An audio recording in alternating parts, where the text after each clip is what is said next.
Hello everyone, good evening. तो आज मैं रात में हालांकि वीडियो रिकॉर्ड कर रहा हूँ।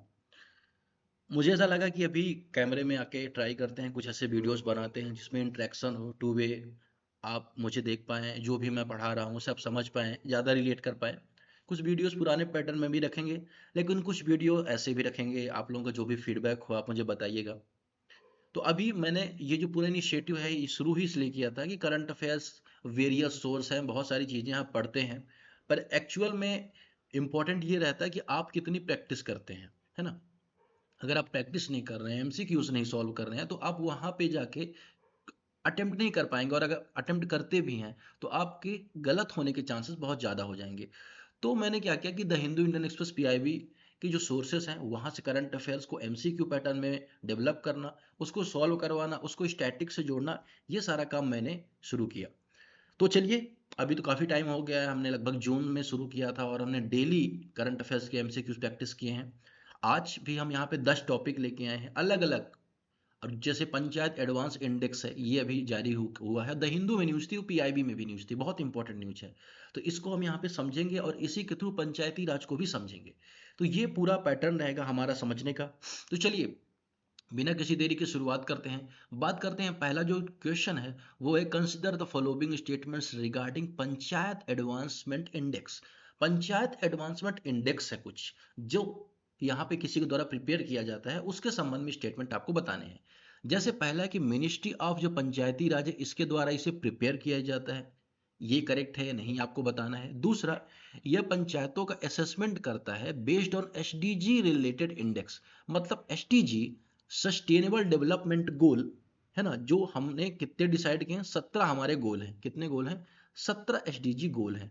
169 टारगेट्स हैं, मतलब 17 गोल, 169 टारगेट्स। और अभी एमपीपीएससी का 2 दिन पहले एग्जाम हुआ तो उनसे पूछा गया कि हमारे टारगेट्स कितने हैं एसडीजी में, तो वहां पे 169, 180 ऐसे ऑप्शंस दिए गए थे। तो ये दोनों ही इंपॉर्टेंट हो जाते हैं, ठीक है। अब इसमें अलग अलग टारगेट है, जैसे अगर आप देखोगे इसमें एच डी जी 1 है, वो बात करता है नो पॉवर्टी की, गरीबी खत्म करना है। वहीं 2 बात करना है गरीबी खत्म हो जाए, भुखमरी खत्म करना है। Good and well being, health हमारी अच्छी होनी चाहिए, क्वालिटी एजुकेशन है। फिर 5 में जेंडर इक्वालिटी है, क्लीन वाटर सैनिटेशन है, अफोर्डेबल क्लीनिंग है, डिसेंट इकोनॉमिक ग्रोथ है। तो ये 17 गोल है, टोटल सस्टेनेबल डेवलपमेंट गोल 17 है, जिसमें सभी देश काम ऑलरेडी कर रहे हैं, ठीक है। अब पंचायतों में ये काम हो रहा है नहीं हो रहा है, इसको मेजर करने के लिए एक पंचायत एडवांस इंडेक्स जारी किया जाता है, पीएआई, जिसे मिनिस्ट्री ऑफ पंचायती राज जारी करता है। अब जो मिनिस्ट्री ऑफ पंचायती राज जब ये इंडेक्स जारी करता है तो उसमें 2.5 लाख ग्राम पंचायतों को 2.5 लाख ग्राम पंचायतों को नोटिस किया जाता है कि इनमें क्या प्रोग्रेस चल रही है, ठीक है। अब इसमें सबसे प्रथम स्थान किस राज्य का रहा? त्रिपुरा।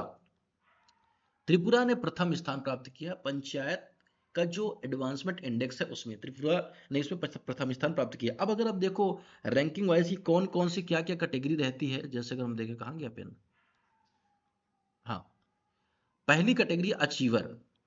अचीवर जो यहाँ पे बात हो रही है, अचीवर के अलावा अगर हम बात करें दूसरी कैटेगरी आ जाती है फ्रंट रनर की। फ्रंट रनर के अलावा परफॉर्मर है, तीसरी कैटेगरी परफॉर्मर की हो जाती है। चौथी अगर आप देखोगे एस्पायरेंट है, और पांचवी है बिगिनर। तो अगर आप देखोगे तो ओवरऑल आपको 5 कैटेगरी यहाँ पे देखने को मिलेगी। और जाहिर सी बात है कि हर एक पंचायत का जो डेवलपमेंट है अलग अलग है ना, तो उनकी अलग अलग इंडेक्स में शामिल होंगे। जो तीसरा ऑप्शन यहाँ पे इलिमिनेट हो जाएगा, भारत की सभी पंचायतें अचीवर कैटेगरी में आती हैं, ऐसा तो हो नहीं सकता ना कि सभी पंचायतें अचीवर कैटेगरी में है। तीसरा ऑप्शन इलिमिनेट हो जाएगा। और पंचायतों का पर्पज डिसेंट्रलाइजेशन गवर्नेंस स्टैब्लिश करना है, डिसेंट्रलाइज गवर्नेंस स्टैब्लिश करना, ये बात यहाँ पे करेक्ट है। तीसरा इलिमिनेट अगर करते हैं तो 1 to 4 इसका करेक्ट आंसर आता है।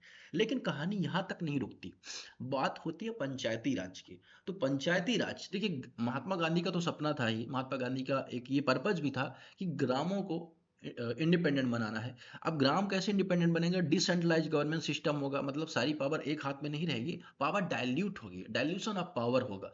तो अगर आप देखोगे तो भारत में सेंट्रल गवर्नमेंट है, स्टेट गवर्नमेंट है, और लोकल गवर्नमेंट को स्टेब्लिश किया जाता है। तो जो लोकल गवर्नमेंट है, जिसे पंचायती राज म्यूनसिपैलिटी भी कहा जाता है, इसके संबंध में काम तो शुरू हो गया था। सबसे पहले कमेटी बनाई गई थी, बलवंत राय मेहता कमेटी। बलवंत राय मेहता कमेटी जब बनाई गई तो इसने क्या किया, इसने बोला कि पंचायत 3 स्तर पर होनी चाहिए। सबसे नीचे होनी चाहिए ग्राम पंचायत, उसके ऊपर होनी चाहिए ब्लॉक पंचायत, और उसके ऊपर होनी चाहिए जिला पंचायत। तीन स्तर पर पंचायतों की बात की किसने? बलवंतराय मेहता कमेटी ने, ठीक है। जब इन्होंने इसके संबंध में बात की और इसके बाद काम शुरू हुआ, ठीक है, पंचायतों का। फिर बाद में एक और कमेटी इंपॉर्टेंट आ जाती है, वो कौन सी? अशोक मेहता कमेटी। तीन कमेटी, तीनों याद रखना बस, बाकी ज्यादा कमेटी इंपॉर्टेंट नहीं है। अशोक मेहता कमेटी ने द्विस्तरीय पंचायत की बात की, उन्होंने कहा 2 लेवल पर ही पंचायतें होनी चाहिए, ठीक है। ऑब्वियस है, अलग कुछ उन्हें करना तो उन्होंने कर दिया। फिर एक इंपॉर्टेंट कमेटी बनती है जिसे कहा जाता है एल.एम. सिंघवी कमेटी, बहुत इंपॉर्टेंट है। एल.एम. सिंघवी कमेटी ने रिकमेंड किया राजीव गांधी जी को कि भाई आप एक काम करो, आप पंचायतों को ना कॉन्स्टिट्यूशनल स्टेटस दो। कॉन्स्टिट्यूशनल स्टेटस देने के लिए 73वां 73rd कॉन्स्टिट्यूशन अमेंडमेंट पारित किया जाता है 1992 में, 1992 में। और 1993 में इसको पूरी तरह से स्टैब्लिश किया जाता है और उसमें पंचायती राज को शामिल किया जाता है, ठीक। 9वीं अनुसूची यहाँ पे शामिल की जाती है, 9 शेड्यूल जोड़ा जाता है, ठीक है। और आर्टिकल भी जोड़े जाते हैं। कौन से आर्टिकल जोड़े जाते हैं ये भी मैं आपको बताऊंगा। तो देखिए, अब यहाँ पे अगर आप देखोगे पंचायतों में क्या खासियत थी इनकी। अब पंचायतों को लागू कब से किया गया पंचायती राज? 24 अप्रैल। अभी अगर आप देखा पंचायती राज दिवस हमने मना 24 अप्रैल 1993 को पंचायती राज को लागू किया जाता है। तो ये बात आपको यहाँ पे याद रखनी है। तीन स्तरों की बात आपने कर ली। अब यहाँ पर एक और स्टेटमेंट बनता है, जैसे एमपीपीएससी में एक और क्वेश्चन पूछा गया था कि जो ग्राम पंचायत का टेन्योर है वो 6 वर्ष का होता है क्या? नहीं, ये 5 वर्ष का होता है ना। दूसरा, 33% महिलाओं को रिजर्वेशन देने की बात है इसमें, है ना, कि हर एक जगह पर पंचायती स्तर पर 33% महिलाओं को रिजर्वेशन दिया जाएगा डिसेंट्रलाइज फॉर्म में, और कहते हैं ना गवर्नेंस सिस्टम में महिलाओं को इंक्लूड किया जाएगा। अब अभी अगर आप देखोगे पार्लियामेंट में बात चल रही है, 106 कॉन्स्टिट्यूशन अमेंडमेंट जब बिल आया तो उसमें किसकी बात थी? कि महिलाओं को रिजर्वेशन देने की बात थी पार्लियामेंट में, है ना। तो यहाँ पर अगर आप देखो पंचायतों में ये ऑलरेडी यहाँ पे शामिल है, ठीक है। इसके अलावा अगर आप देखोगे SC ST OBC के लिए भी कैटेगरी के अकॉर्डिंग वहाँ पे रिजर्वेशन की बात है। साथ ही इसमें 29 सब्जेक्ट जोड़े गए पंचायतों में, 29 विषय जोड़े गए जिन पर वो कानून बना सकते हैं, काम कर सकते हैं। अब पंचायतों को एक्सटेंड करने के लिए ट्राइबल एरिया में पंचायतें नहीं थी, पंचायती व्यवस्था नहीं, तो 1996 में पेशा अधिनियम पारित किया जाता है, panchayat extension in schedule area act. इसके माध्यम से जनजाति एरिया में भी डिसेंट्रलाइज गवर्नेंस की स्टैब्लिशमेंट किया जाता है।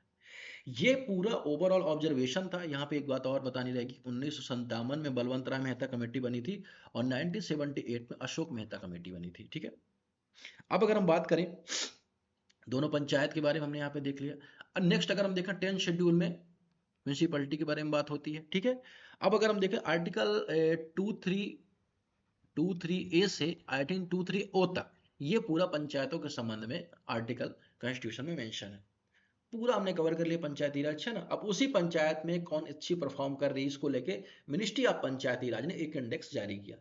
तो ये क्या है, तरीका है करंट अफेयर को पढ़ने का। I know it will take time, मैं 20-25 मिनट में आपके 10 क्वेश्चन तो करवा ही देता हूँ, उसकी स्टैटिक भी करवा देता हूँ। लेकिन आपको इससे फायदा ये होगा कि आपका लगातार रिवीजन हो रहा है। आप सोचो कि आप रेगुलर बेसिस पर हर एक टॉपिक को 10-15 दिन में एक बार रिवाइज कर ले रहे हो। आपको रिवाइज ही नहीं करना पड़ा, स्टैटिक मैं इतना लिंक कर दे रहा हूँ यहाँ पे, है ना। तो वही काम मैं तो अब काफ़ी टाइम से कर रहा हूँ। आई होप कि आप सभी का सपोर्ट इसमें मिलेगा, लोगों को शेयर करेंगे आप, है ना। PDF टेलीग्राम चैनल में फ्री ऑफ कॉस्ट मिलती है, कोई भी इसकी फीस कोई ऐसा चार्ज नहीं है। आप लोग जुड़े और लोगों को ज़्यादा से ज़्यादा शेयर करें। चलिए आगे बढ़ते हैं नेक्स्ट टॉपिक में, नेक्स्ट क्वेश्चन की तरफ, ठीक है। नेक्स्ट क्वेश्चन किसके बारे में यहाँ पर अगर आप देखोगे बाघ संरक्षण अधिनियम के बारे में, ठीक है। बाघ संरक्षण अधिनियम के बारे में यहाँ पे प्रश्न क्या पूछा रहा है और टॉपिक क्या था, ये दोनों आपको पता होनी चाहिए। देखिए टॉपिक ये था कि 4 टाइगर की मौत हो गई। कहाँ पे? 4 टाइगर्स की मौत हो गई। टाइगर और 4 टाइगर्स मिला के दोनों की मौत हुई। कहाँ पे? कान्हा किसली टाइगर रिजर्व में। मुद्दा बन गया कि भाई टाइगर प्रोटेक्शन कितना इंपॉर्टेंट है, क्या स्टैटिक है उसका, ये सब क्वेश्चन बन सकते हैं। मैंने क्वेश्चन बनाया कि consider the following statements regarding tiger conservation in India. Tiger को कंजर्व करने के लिए भारत में क्या स्टेटस है उसको लेके आपको यहाँ पे बताना है, ठीक है। तबीयत खराब जुकाम है तो मैं पंखा कूलर भी नहीं चला सकता हूँ और थोड़ा पसीना भी चल रहा है, तो आप लोगों को कोई प्रॉब्लम हो तो सॉरी उसके लिए। चलिए, तो टाइगर को लेके यहाँ पे क्या बात है कि टाइगर प्रोटेक्शन को लेके भारत में क्या इनिशिएटिव है। बहुत सारी चीजें हम यहाँ पे समझेंगे। पहला ये कि प्रोजेक्ट टाइगर लॉन्च किया गया था 1973 में। इस इज दैट राइट और रॉन्ग, ये आपको बताना है। दूसरा, Kanha Kisli tiger reserve located है महाराष्ट्र में, ये करेक्ट है नहीं। बंगाल टाइगर को इंडेंजर्ड क्लासिफाई किया गया IUCN में। चौथा स्टेटमेंट है कि वन्य जीवों में होने वाले जो रोग हैं संरक्षण प्रयासों के लिए खतरा बन सकते हैं। भाई ये बात तो करेक्ट है कि अगर किसी को डिसीज होता है कोई भी तो वो हमारे लिए खतरा बन सकता है। चारों में क्या करेक्ट है क्या इनकरेक्ट आपको बताना है। इनके पीछे पूरी कहानी छुपी है। आपको पता होगा कि दुनिया में ना 7 टाइप की कैट स्पीसीज पाई जाती हैं। 7 टाइप कौन कौन कैट स्पीसीज होती हैं? जैसे आपके आपने आपने सुना होगा टाइप, कल या परसों मैंने पूरा IBCA के बारे में टॉपिक देखा था, इंटरनेशनल बिग कैट अलायंस के बारे में। तो वहां पर हमने ना सातों टाइगर का IUCN स्टेटस क्या है सब कुछ डिस्कस किया था। तो टाइगर है, लेपर्ड है ना, स्नो लेपर्ड के बारे में आपने सुना होगा। इसके अलावा आपका आ जाएगा लायन आ जाएगा, है ना। इसके अलावा आपका प्यूमा आ जाएगा, है ना। प्यूमा के अलावा आपका जगुआर आ जाएगा। 1 2 3 4 5 6, और कौन सा है? एक और कोई है। तो 7 जो टाइगर इसमें, तो इनमें कोई भी क्रिटिकली इंडेंजर्ड नहीं है। टाइगर शिकार होने की वजह से 1951-52 तक ऐसा हो गया था कि इनकी संख्या 500 के आसपास बची थी। और दुनिया का 70% टाइगर भारत में ही पाया जाता है। तो भारत में एक टाइगर प्रोजेक्ट की शुरुआत होती है 1973 में, और अलग अलग जगह टाइगर रिजर्व बनाने की पहल शुरू की जाती है। जिम कार्बेट बनाया जाता है, हेली को जिम कार्बेट में कन्वर्ट किया जाता है। जिम कार्बेट है, और आज अगर आप देखोगे तो लगभग आई थिंक 80 के आसपास लेस समथिंग है। यहाँ पे हम कुछ इंपॉर्टेंट टाइगर रिजर्व भी हैं, जैसे राजा जी है उत्तराखंड में, कार्बेट है उत्तराखंड में, है ना। दुधवा है, वाल्मीकि है यूपी में, पीलीभीत है यूपी में। फिर मध्य प्रदेश में अगर आप देखोगे पन्ना आपको मिलेगा, संजय डुबरी आपको मिलेगा। मध्य प्रदेश में आपको कान्हा किसली मिलेगा, सतपुड़ा मिलेगा, पेंच मिलेगा, है ना। और माधव भी रिसेंट में बना है। तो यहाँ पर मध्य प्रदेश में मिलेंगे। अब कहाँ नहीं मिलते हैं ये भी आपको पता होना चाहिए। जैसे अगर आप देखो तो आपको जम्मू कश्मीर में आप कोई टाइगर रिजर्व नहीं मिलेगा, हिमाचल प्रदेश में कोई टाइगर रिजर्व नहीं मिलेगा, पंजाब में कोई टाइगर रिजर्व आप देखने को नहीं मिलेगा, और यहाँ पे हरियाणा में कोई टाइगर रिजर्व नहीं है, दिल्ली में कोई टाइगर रिजर्व नहीं है। ठीक है, फिर इसके अलावा अगर आप देखोगे आई थिंक आंध्र प्रदेश, यहाँ पर भी आपको टाइगर रिजर्व देखने को नहीं मिलेगा। इसमें तो नहीं है, मुझे लगता है नहीं है ना। ठीक है। बाकी जो क्रोनोलॉजी कुछ आपको पता होनी चाहिए, जैसे नागरहोल है यहाँ पे साउथ इंडिया के जो टाइगर रिजर्व है यूपीएससी के फेवरेट एरियाज हैं किसी भी गवर्नमेंट एग्जाम के भी, तो ये आपको पता होनी चाहिए। नॉर्थ ईस्ट में भी आपको पता होना चाहिए, जैसे मान के लो मिजोरम है, नागालैंड है, यहाँ भी आपको आई थिंक नहीं मिलेंगे। तो ये कुछ रीजन्स है, कुछ इंपॉर्टेंट है, जैसे आपको पता नाम दफा अरुणाचल में है तो पता होना चाहिए, बुक्सा पश्चिम बंगाल में, मानस असम में है, पाक्के अरुणाचल प्रदेश में है, बांधवगढ़ मध्य प्रदेश में है। क्योंकि मध्य प्रदेश में अगर आप देखोगे तो टाइगर सेंसस होता है हर 4 साल में, तो मध्य प्रदेश सबसे ज्यादा टाइगर पाए जाते हैं। उसके अलावा कर्नाटका में आपको देखने को मिलेगा टाइगर। टाइगर की स्टेटस की क्या है, IUCN में इंडेंजर्ड पाया जाता है। ठीक है, ये बात हो गई। अब यहाँ पर जो क्वेश्चन क्या बना है, कान्हा कृषि टाइगर जब महाराष्ट्र में नहीं है, ये कहाँ पे, मध्य प्रदेश में है। ठीक है, दूसरा ऑप्शन अगर आप इलिमिनेट कर देते हो तो 1 2 1 3 4 ही करेक्ट आंसर आपके बचते हैं। ठीक है, रही बात जो बंगाल टाइगर की, तो बंगाल टाइगर IUCN के इंडेंजर्ड में है, ये बात यहाँ पे करेक्ट है। ठीक है, चलिए आगे बढ़ते हैं नेक्स्ट टॉपिक की तरफ। नेक्स्ट टॉपिक में किसके बारे में यहाँ पे देखते हैं। नेक्स्ट टॉपिक यहाँ पे हम देखेंगे भारत की जो एक्सपोर्ट को लेके पॉलिसी है, उसको लेके भी स्टेटमेंट आया है। देखो अगर आप देखोगे, बेसिक चीज आप यहाँ पे समझो कि भारत कोई भी देश, हर एक देश, जैसे मान चलो कि हम ये हमारा प्यारा भारत है ना,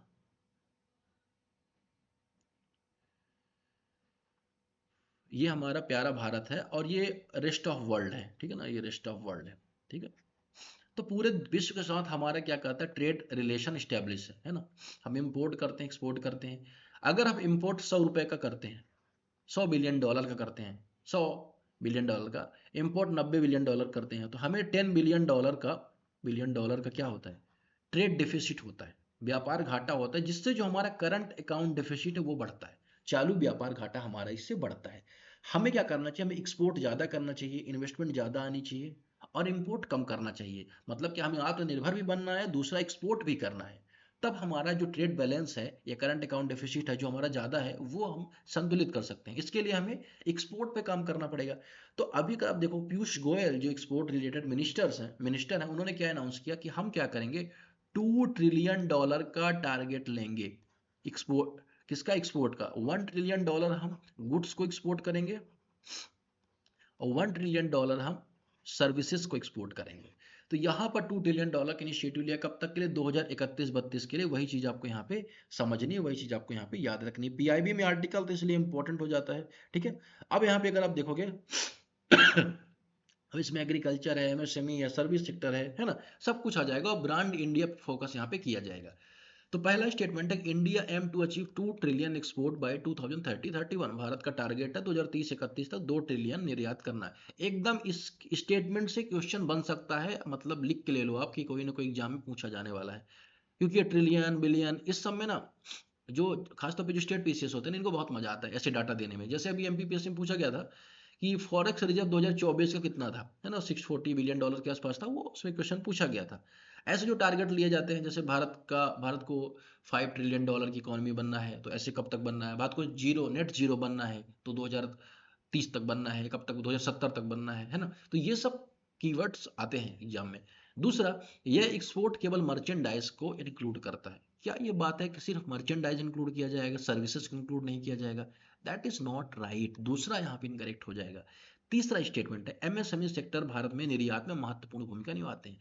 लगभग 30 to 40% के आसपास जो एक्सपोर्ट है, इसके अलावा लगभग 60 to 65% जो आई थिंक एम्प्लॉयमेंट है, अगर बात करें डायरेक्ट एम्प्लॉयमेंट, इनडायरेक्ट एम्प्लॉयमेंट, वो आपको इन सेक्टर के थ्रू देखने को मिलेगी। ठीक है।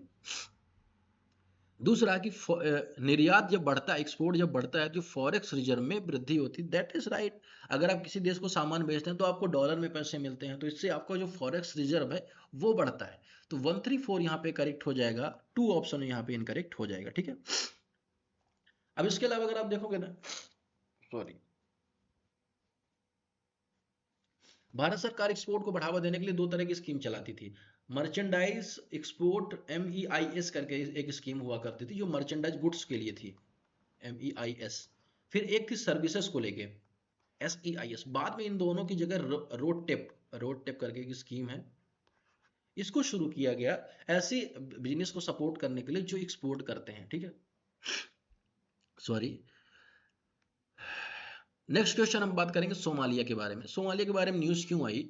अगर आप देखो, लोकेशन जोग्राफिकली इंपॉर्टेंट है, मैं आपको थोड़ा सा बता देता हूँ। अगर आपने ये अफ्रीका का मैप देख रखा है, ठीक है, अफ्रीका के मैप में आपको यहाँ पे कुछ इस तरह से देखने को मिलेगा, और ये यहाँ पे इंडिया देखने को मिलेगा। ठीक है। ये वाला जो रीजन है, ये बिलोंग करता है स्टेट ऑफ हॉर्मुज को, है ना, स्टेट ऑफ हॉर्मुज।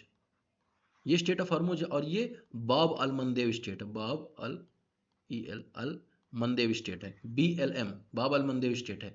ये जो स्टेट है, क्योंकि यहाँ पे कन्फ्लिक्ट बहुत ज़्यादा चल रहा था, तो इस रीजन से ट्रेड बढ़ने लगा था।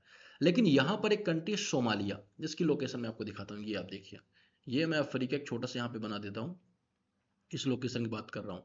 इसमें ये कंट्री सोमालिया, जहाँ पे पायरेट्स की बहुत ज़्यादा प्रॉब्लम देखने को मिलती है इस वाले ओशियन के रीजन में, वो अभी बढ़ती हुई देखने को मिली है, और उसकी एक्टिविटी कुछ अभी रिकॉर्ड की गई है, इस वजह से ये रीजन न्यूज़ में आ गया। अब अगर आप देखोगे कि यहाँ पे क्या आपको पता होना चाहिए, जैसे मैं आपको कुछ दिखाता हूँ, जैसे ये अफ्रीका वाला रीजन है, ठीक है ना, पहले ये वाले रीजन में यहाँ पे ब्लॉकेज था, मतलब ये अफ्रीका वाला रीजन जुड़ा हुआ था। बाद में यहाँ पे स्वेज कैनल बनाई जाती है। अब इंडियन ओशियन से कोई भी शिप, है ना, यहाँ से स्टेट ऑफ बॉब अल मंदे होते हुए यहाँ पे रेड सी में जाता है, ये रेड सी है, यहाँ पे लाल सागर है, और ये मेडिटेरियन सी में पहुंच जाती है, मेडिटेरियन सी है, और इधर आपको यूरोप देखने को मिलेगा। ठीक है। तो स्टेट ऑफ जो सॉरी यहाँ पे आपको क्या देखने को मिलेगा, स्वेज कैनाल देखने को मिलेगी। ठीक है। तो ये बात आपको यहाँ पे याद रखनी है इसके संबंध में। अब सोमालिया को लेके क्या क्वेश्चन बना, आप देखिए, equator passes through the southern Somalia. Somalia से इक्वेटर पास होती है, ये आपको बताना है, नहीं है, ये करेक्ट है, इनकरेक्ट है। ठीक है। अगर आप अफ्रीका का मैप देखोगे ना, इस तरह से जो ये पास होती है, तो यहाँ पे थोड़ा सा रीजन आपको सोमालिया का पड़ता है। ठीक है। सोमालिया की सीमा सूडान, इरिट्रिया से लगती है। देखो यहाँ पे हॉर्न ऑफ अफ्रीका कंट्रीज का आपने नाम सुना होगा, अफ्रीका के सींग, ये 3 देश हैं, 4 देश है बेसिकली, सोमालिया, इथियोपिया, इरिट्रिया और जिबूती। अगर आप यहाँ पे मैप में आओगे तो सोमालिया के वेस्ट में आपको इथियोपिया मिलेगा, नॉर्थ में आपको जिबूती मिलेगा, है ना, वेस्ट ऑफ केनिया मिलेगा, लेकिन सूडान नहीं मिलेगा। जस्ट इसके पीछे पीछे सूडान है, लेकिन डायरेक्टली जो बॉर्डर है सोमालिया के, आई थिंक सूडान से नहीं टच करती। ठीक है। तो ये बात आपको यहाँ पे याद रखनी है, सूडान जो ऑप्शन यहाँ पे इनकरेक्ट हो जाएगा। तीसरा, कि जो ग्लोबल मैरीटाइम ट्रेड रूट है, ये तो ये बात यहाँ पे करेक्ट है, global maritime trade route India वगैरह से व्यापार यूरोप के लिए यहाँ से जाता है, इस रूट से भी जाता है, इस रूट से भी जाता है। ठीक है।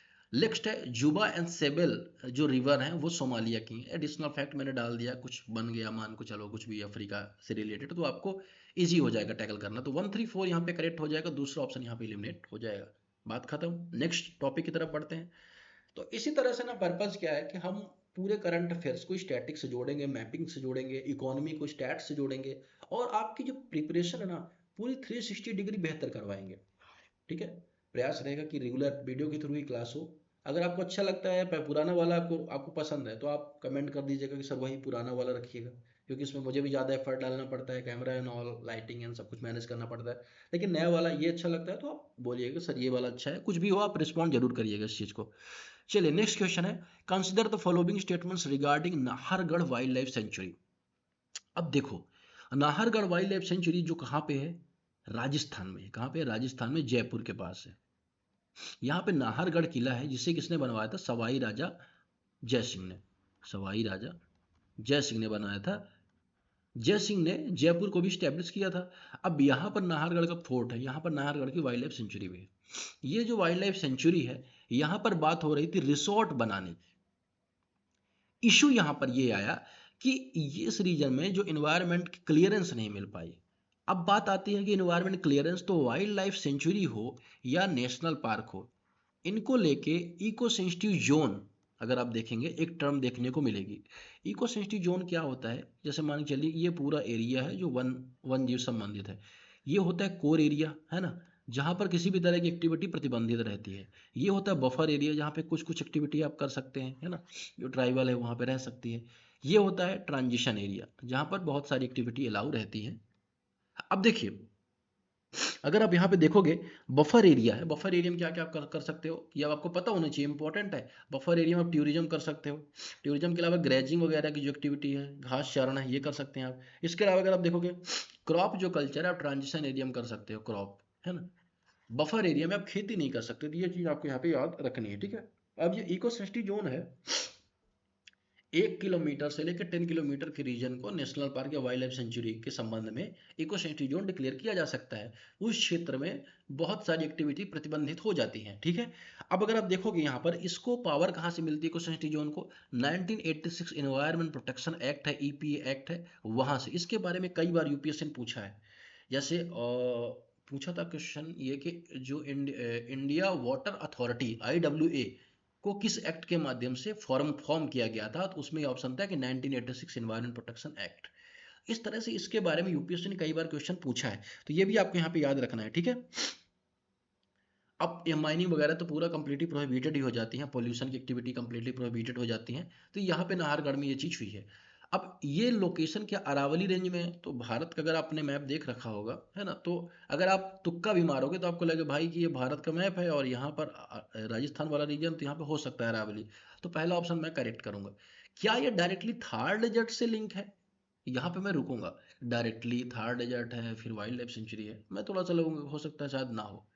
तीसरा, यह वाइल्ड लाइफ कॉरिडोर के रूप में काम करता है। कॉरिडोर का मतलब क्या होता है? दो बड़ी इकोसिस्टम को जोड़ना। जैसे रणथंभौर नेशनल पार्क है, उसको यहाँ पे जोड़ने का काम करता है। और जब एक कॉरिडोर एक दूसरे कॉरिडोर से जुड़ता है, एक वाइल्ड लाइफ सेंचुरी, तो जो जीव जंतु हैं उनका एक स्थान से दूसरे स्थान तक जाते हैं। इससे क्या होता है? जेनेटिक म्यूटेशन होता है, और इससे अलग अलग वेराइटी, स्ट्रॉन्ग वेराइटी के जीव पैदा होते हैं, ठीक है, जो भी अपनी कैटेगरी में रहते हैं।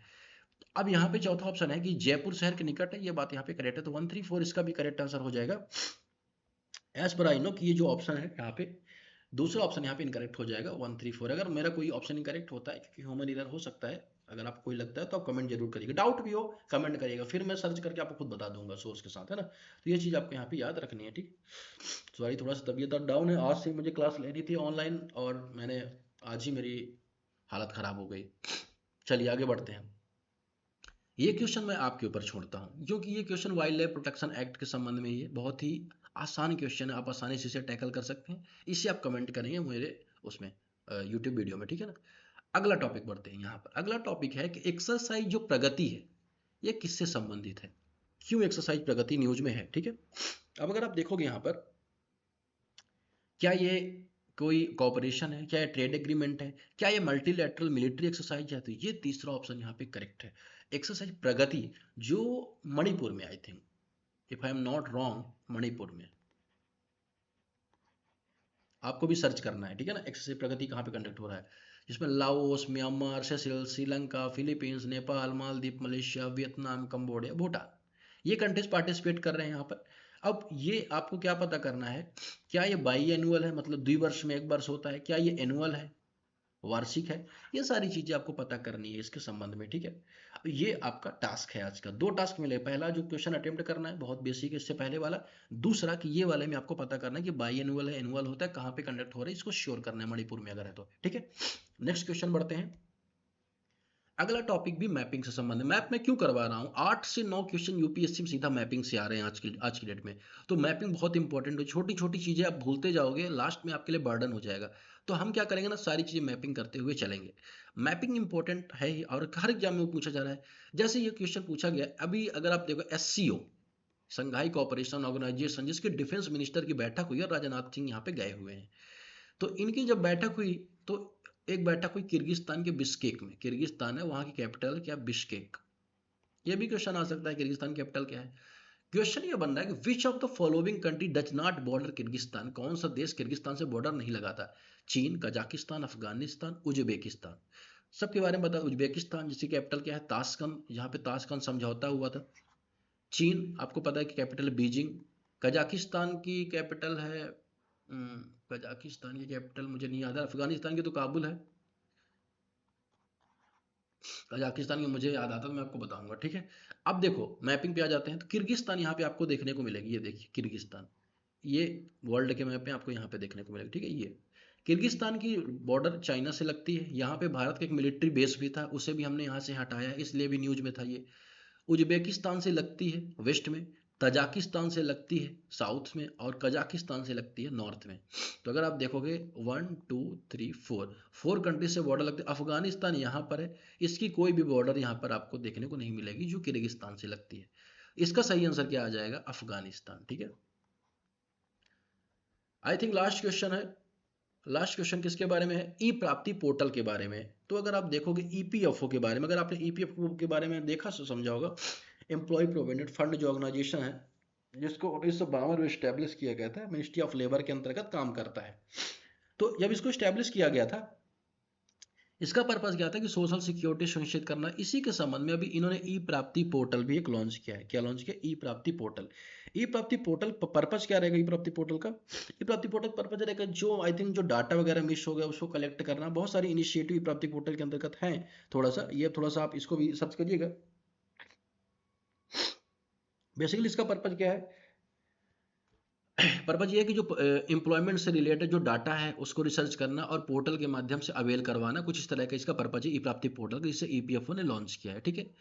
तो आज के सारे क्वेश्चंस हो गए हैं, मैं पीपीटी आपको शेयर कर दूंगा अभी, टेलीग्राम में आपको जाके मिल जाएगी। आपको कोई सजेशंस है आप मुझे बेझिझक बता सकते हैं। कोई भी टॉपिक आपका वीक है आप मुझे बता सकते हैं, क्योंकि ऐसे कोई रैंडमली टॉपिक उठाना, वो कहते हैं ना कि आसमान में पैर मारने के बराबर है। तो इससे अच्छा कि आप मुझे टॉपिक बताइए कि सर इस टॉपिक में डाउट है, उसको मैं और प्रैक्टिस क्वेश्चन उसमें डालूंगा, आपको सॉल्व करवाऊंगा, आपका सारा कॉन्सेप्ट क्लियर होगा। और वीडियो को लाइक करिए, सब्सक्राइब करिए। Thank you very much for watching this video.